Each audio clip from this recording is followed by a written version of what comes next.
Good morning everyone. আজকে আমার সকালটাই হয়েছিল ডেলিভারি ম্যানের ফোনে। আমাকে দেখেই বুঝতে পারছে আমি ঘুম দিয়ে উঠে খুবই তড়িঘড়ি করেই চলে এসেছিলাম আমার পার্সেলটা নেওয়ার জন্য। তো ওনাকে টাকা দিয়ে আমি পার্সেলটা নিয়ে নিলাম। এরপর একটু রেডি হয়ে বেরিয়ে পড়ছিলাম যে আমার একটু শহরে যেতে হবে কাজের জন্য। আর তোমরা তো সবাই জানো যে আমাদের বাড়ি থেকে শহরে যাওয়ার জন্য একটা নদী পার হতে হয়।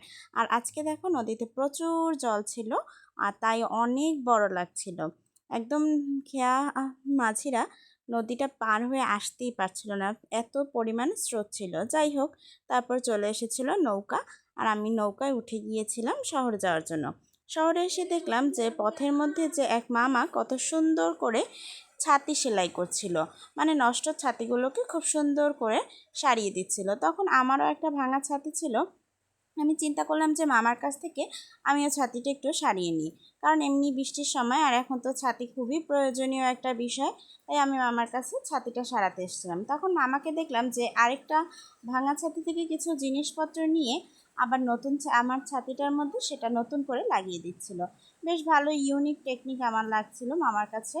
অনেককে দেখেছি ওই ভাঙা জিনিসটাকে আবার মেরামত করে দেয়, কিন্তু মামা সম্পূর্ণ জিনিসটাকে বদলে নতুন করে দিচ্ছিল। তারপর আমি বাসায় চলে আসি। বাসায় এসে যেহেতু আমার বিকেলবেলা কোনো কাজ ছিল না আর বাসায় কিছু গজ কাপড় ছিল, তাই আমি চিন্তা করলাম যে এগুলো দিয়ে একটু জামা বানিয়ে নিই, কারণ গরমে পরার জন্য এই সুতি গজ কাপড়ের জামাগুলো বেশ আরামদায়ক হয়। আমি আসলে অত ভালো পারি না, নিজে যতটুকু পারি নিজের কাজ চলে যায়, তাই আর কি তোমাদের দেখালাম না কিভাবে বানানো হয়। তারপর বিকেলবেলা আমি বের হলাম, বের হয়ে দেখলাম যে ওরা সবাই এখানে রথযাত্রা ছিল আজকে, যেহেতু বাচ্চারা ছোট ছোট রথ তৈরি করেছে, আর সবাই মিলে সেই রথগুলো আরও ঢাক ঢোল বিভিন্ন রকমের বাদ্যযন্ত্র নিয়ে ওরা বাড়ি বাড়ি যাচ্ছিল এবং কীর্তন করছিল। তো ওরা সবাই মিলে আবার আমাদের বাড়িতেও আসছিল। রথটা কিন্তু বেশ সুন্দরই ওরা বানিয়েছিল, ছোট একটা গাড়ির উপরে ওরা রথ বানিয়েছে যাতে রথটা চলতে পারে। এরপর ওরা আমাদের বাড়ির সামনে চলে আসে এবং ওরা সবাই মিলে কীর্তন করা শুরু করে দেয়। ও আবার বাজাতে পারছিল না দেখে বান্টি আবার আরও জোরে বাজিয়ে দিচ্ছিল। তারপর ওরা মামুনিদের ঘরের সামনে কতক্ষণ বাজানো শেষ করে তারপর চলে আসছিল ওরা আমাদের ঘরের সামনে বাজানোর জন্য। ওরা কিন্তু সবাই খুবই আনন্দ করছিল এই রথযাত্রার দিন। ওরা সবাই বড় রথ ট্রেনে এসেছিল শহর থেকে। তারপর ওরা এই নিজেদের রথ নিয়ে বের হয়েছিল।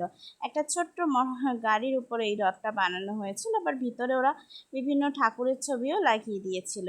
বেশ ভালোই লাগছিল ব্যাপারটা। তারপরে বড় মা এখানে ওদেরকে একটু চাল ডাল আলু আরও অনেক কিছুই দিয়েছিল, যাতে ওরা এটা দিয়ে খিচুড়ি রান্না করে খেতে পারে। যাই হোক, এটা বেশ ভালোই লাগছিল। বাদলদা আবার ওদেরকে ঢাক বাজিয়ে সাহায্য করে দিচ্ছিল।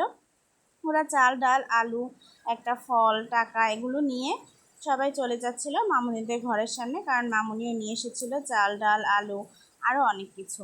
তারপরে মামুনিও ওদের এগুলো দিয়ে দিয়েছিল। তারপর এগুলো সবাই নিয়ে নিয়ে এখন চলে যাবে অন্য একটা বাড়িতে। যাই হোক, ওরা সব বাড়িতে এরকম যেতে থাকবে এখন। টাটা।